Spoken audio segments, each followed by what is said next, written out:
Chapter number 4, How the First Letter Was Written. In this chapter, we are going to study about the life of tribal people when they don't know how to read and write, and at that time they had written a letter. Okay, तो हम इस chapter में यही पढ़ेंगे कि जब उनको लिखना और पढ़ना नहीं आता है, ट्राइबल पीपल को नहीं आता था, फिर तब उन्होंने जो लेटर है वो कैसे लिखा था. How the first letter was written. Let us start the chapter. Long ago, there was a tribesman called Tegumai Bopsulai, or Tegumai for short. Long ago, there was a tribesman. बहुत पहले की बात है, बहुत पहले की बात है कि एक ट्राइबमैन था जिसका नाम था तेगुमई बोप्सू लाई, और तेगुमई फॉर शॉर्ट, या फिर हम शॉर्ट में उसको बोल सकते हैं तेगुमई. ही लिव्ड इन अ केव. वो एक केव में रहता था. ही वॉर वेरी फ्यू क्लोथ्स. और क्योंकि जब हमें पता है कि हम बहुत पहले की बात कर रहे हैं तो ऑब्वियसली तब कपड़े भी नहीं होते थे. लोग जो आदिवासी लोग होते थे, जो ट्राइबमैन होते थे, वो पत्ते बांध के जो अपनी बॉडी को पत्तों से कवर करते थे. Okay, so he lived in a cave. He were very few clothes. He could neither read nor right. ना तो वो पढ़ सकता था और ना ही लिख सकता था. हिज वाइफ्स नेम वॉज तेशुमई तेवेंद्रो, और तेगुमई की वाइफ का नाम था तेशुमई तेवेंद्रो. तेशुमई फॉर शॉर्ट, और उसको हम शॉर्ट में बोलेंगे Tegumai. The couple's only daughter name was Taffimai Metallumai, और उनकी जो डॉटर है उसका नाम था तफीमई मेतालुमई. तेगुमई और तेशुमई की एक डॉटर थी जिसका नाम था Taffimai Metallumai. That mean small person without any manners who ought to be spanked, but they lovingly called her टफ़ी. तेफीमई मेतालुमई का जो मीनिंग है वो होता है small person without any manners. इसका मतलब होता है कि एक ऐसा पर्सन जिसमें मैनर्स नहीं है, who ought to be spanked, और जो सिर्फ मार खाने के काम करती है. But they lovingly called her Taffy, लेकिन उसको प्यार से वो लोग टफ़ी बुलाते थे. One day, Tegumai went down through the beaver swamp to the Wagai river to spear calf fish. One day, Tegumai went down through the beaver swamp. एक दिन तेगुमई जो है वो नीचे की तरफ जाता है through the beaver swamp. Beaver swamp का मतलब होता है a small animal with wide tail and sharp teeth. एक ऐसा एनिमल जो वाइड टेल, जिसकी टेल जो होती है, पूंछ जो होती है वो वाइड होती है, और उसके टीथ तो जो होते हैं वो बहुत शार्प होते हैं. Beaver swamp, the meaning of swamp is marsh. To the Wagai river, वो वगाई रिवर की तरफ जाता है. To spear carp, that means to spear carp fish, that means के फिश का शिकार करने के लिए. ओके, यहाँ पे स्पीयर कार्प का मतलब है to push a spear to catch something. Spear का मतलब होता है वो जो भाला होता है, जो इसने अभी इस पिक्चर में आप देख सकते हो, जो इसने हाथ में लिया हुआ है. ये जो स्टिक दिख रही है ये है उसका स्पीयर. ठीक है, और इसी के पॉइंट में यहाँ पे एंड में एक टिथ बना हुआ होता है जो कोन शेप में होता है, इस टाइप का. ओके, यहाँ पे आप देख सकते हो. तो ये इस तरह का उसके हाथ में स्पीयर होता है. टफ़ी वेंट विथ हिम, और टफ़ी जो है वो तेगुमई के साथ जाती है. दैट मीन्स अपने फादर के साथ जाती है. Tegumai always used spear made of wood with sharks teeth on one end to catch fish. Tegumai जो है वो हमेशा एक spear made of wood, spear use करता है जो वुड की बनी हुई होती है, और उसके एंड में शार्क का टिथ लगा हुआ होता है. शार्क आपको सबको पता है जो बड़ी सी फिश होती है, और उसके टीथ आपने कार्टून्स वगैरह में भी देखे होंगे, तिकोने एक ट्रायंगल शेप में होते हैं. तो मैं आपको फिर से बताती हूँ कि इस तरह की स्पीयर वो अपने साथ लेके जाता है. दिस टाइप ऑफ, यहाँ पे आप देख, ये जो एरिया, ये जो हमने स्टिक बनाई है ये वुड की होती है, और ये जो शेप दिया हुआ है ये होता है शार्क का teeth. Okay, but that day before he could catch any fish, he accidentally broke his spear by jabbing it down too hard on the bottom of the river. उस दिन जब वो फ़िश कैच करने के लिए जाता है तो बिना कोई भी फ़िश कैच किए वो कोई भी फ़िश कैच नहीं कर पाता है, क्योंकि उसकी जो स्पीयर होती है वो एक्सीडेंटली टूट जाती है। कैसे? He accidentally broke his spear by jabbing it down too hard on the bottom of the river, क्योंकि हमें पता है कि रिवर के बॉटम में बहुत बड़े बड़े स्टोन्स होते हैं, और जब वो अपने स्पीयर को नीचे की तरफ बॉटम में पुल करता है तो वो बहुत ज़्यादा उस पर ज़ोर लगा देता है, जिसकी वजह से जो शार्क का टिथ, वो जो स्पीयर होता है, वो टूट जाता है। Okay.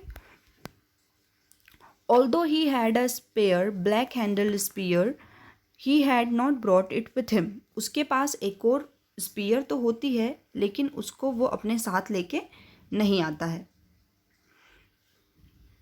As he was miles and miles away from home, it was not possible for him to go and get it. So Tegumai started mending his spear, which would have taken him almost a day to mend.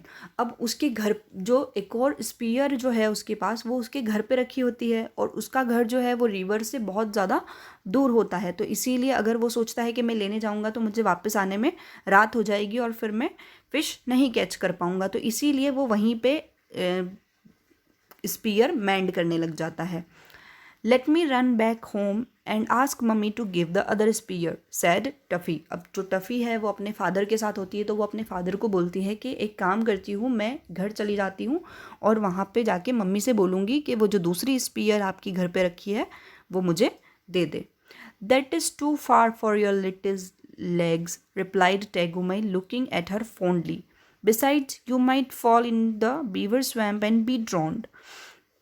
उसके father जो है टफ़ी के, वो उसको बोलते हैं कि तुम्हारे जो छोटे छोटे पाँव हैं इनके लिए वो रास्ता बहुत ज़्यादा लंबा है, दैट मीन्स कि तुम इतनी दूर नहीं जा सकती हो। लुकिंग एट हर फॉन्डली, और वो बहुत ही प्यार से अपनी बेटी को देखते हैं, क्योंकि वो उनकी जो डॉटर है वो कितनी अपने फादर की चिंता कर रही है कि अगर आप यहाँ पे ये मेंड कर रहे हो तो इससे बेटर है कि मैं घर जाके लेके आ जाती हूँ। Besides you might fall in the beaver swamp and be drowned, और उसके फादर उसको बोलते हैं कि जिस रास्ते से हम आए हैं बीवर स्वैम्प, दैट मीन्स कि वो जो अभी हमने एक एनिमल के बारे में पढ़ा है जो रैट की तरह दिखाई देता है, तो तुम उसके गड्ढे में गिर जाओगी, है ना। तो उसके फादर उसको जाने से मना कर देते हैं। Then he resumed mending his spear with reindeer sinews strips of leather and beeswax, और फिर वो अपनी जो स्पीयर है फिर से बनाना स्टार्ट कर देते हैं। Just then a stranger who was from another tribe came that way. फिर जब वो तेगुमई अपनी नई स्पीयर बना रहा था, अलग अलग चीज़ों को यूज़ करके, स्नीव्स स्ट्रीव्स ऑफ लेदर एंड बीवेक्स, मतलब बहुत सारे जो मटेरियल्स होते हैं वो सब उसने फॉरेस्ट से ही कलेक्ट कर लिए थे, और उनके थ्रू वो अपनी नई स्पीयर बना रहा था। तभी वहाँ पे एक स्ट्रेंजर आता है जो दूसरी ट्राइब का होता है। जैसे हमें पता है कि अभी अगर कोई हिंदू है तो उसमें भी क्या होता है, अलग अलग कास्ट होती है, उसी तरह से अलग अलग ट्राइब के लोग होते हैं। तो वहाँ पे एक दूसरी ट्राइब का पर्सन आता है, came that way. He did not speak Tegumai's language, और वो क्योंकि दूसरी ट्राइब का है तो वो तेगुमई की लैंग्वेज नहीं बोलता है। So he smiled at Taffy affectionately because he had a daughter of same age, और तभी वो टफ़ी को देख के स्माइल करता है बहुत ही प्यार से, लविंगली, क्योंकि उसकी भी एक बेटी होती है जो टफ़ी की एज की ही होती है। Taffy decided to take his help and ask him to.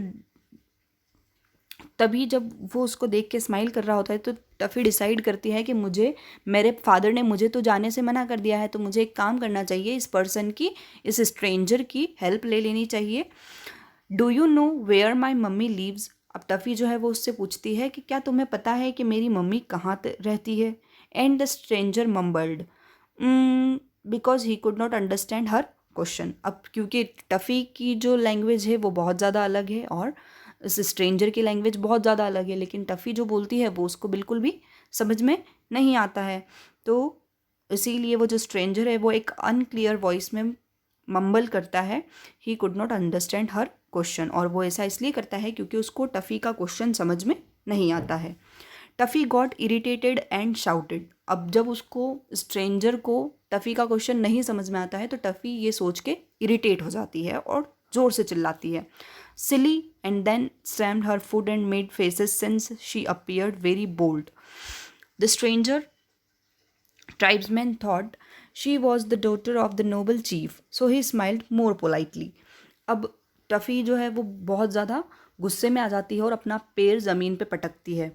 तभी वो जो स्ट्रेंजर होता है वो ऐसा सोचता है कि हो सकता है कि ये ट्राइबमैन, जैसे जो ट्राइबमैन है वहाँ के, thought she was the daughter of the noble chief, उस ट्राइब के जो चीफ है उनकी बेटी है। और ये सोच के वो बहुत ज़्यादा अच्छे से स्माइल करने लग जाता है। जैसे हर कास्ट का कोई हेड वगैरह होता है, तो उसी तरह से उस ट्राइब का एक हेड है होगा।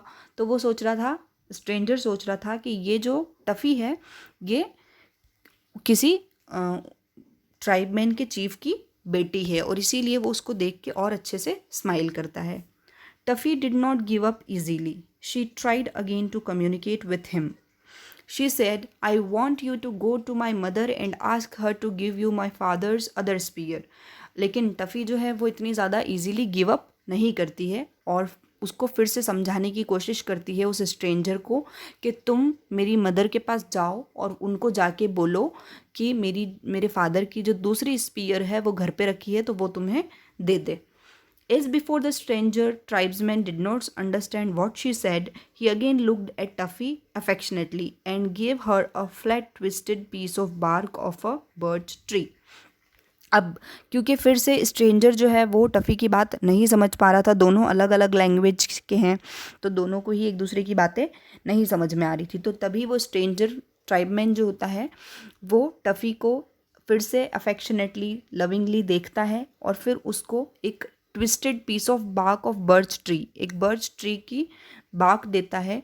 ही did this to show her that his heart was as white as the birch bark and that he did not want to harm her. और वो जो बार्क है, जो पेड़ की छाल होती है, वो इसलिए देता है उसको टफ़ी को ये बताने के लिए कि टफ़ी का जो हर्ट है, दिल है, वो बिल्कुल इस वाइट बर्च की तरह साफ है।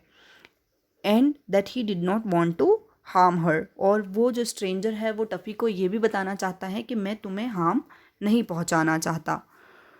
Oh, you want my mother's address? I can't write, but I can draw a picture, she told him. लेकिन टफ़ी को लगता है कि वो स्ट्रेंजर जो है उसने वो बार्क, इस बर्च ट्री का बार्क टफ़ी को इसलिए दिया है कि वो अपनी मदर का एड्रेस उसको बता दे और ताकि वो वहाँ से स्पीयर जो है वो लेके आ जाए। सो यहाँ पे क्योंकि दोनों ही एक दूसरे की जो लैंग्वेज है वो नहीं समझते हैं, तो स्ट्रेंजर ने उसको बर्च बार्क इसलिए दिया था कि वो बताना चाहता था कि टफ़ी का जो दिल है वो बिल्कुल इस बार्क, वाइट बर्च बार्क की तरह साफ है। लेकिन टफ़ी इसका दूसरा मतलब निकाल लेती है, वो समझती है कि ये स्ट्रेंजर ने टफ़ी को ये बर्च बार्क इसलिए दिया है तो क्योंकि वो उसकी मदर का एड्रेस चाहता है ताकि वो जाके लेके आ जाए।